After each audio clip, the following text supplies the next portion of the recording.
In this video, I'll answer the question where people are asking if Sendit is actually anonymous on Instagram. So the simple answer is yes, Sendit is anonymous on Instagram, and not only Instagram but also on Snapchat.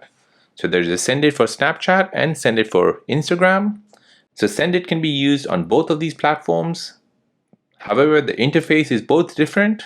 So by using Sendit, you can easily drop a message or a question to your followers. For example, ask me a question. Your followers can see your story and basically ask you a question anonymously. When you answer the question back, you'll be answering it as yourself on Instagram. So Sendit is similar to the NGL app, where it allows you to stay connected with your friends and followers, and they can basically anonymously ask you questions on Instagram without revealing their identity. So there you go. Sendit is anonymous on Instagram and Snapchat. Now, if you're new on the channel and you want to find out more about your iPhone, your Android phone, or any other social media apps, then don't forget to subscribe to this channel. Hit the like button if you find this video useful. Thank you for watching and see you in the next one.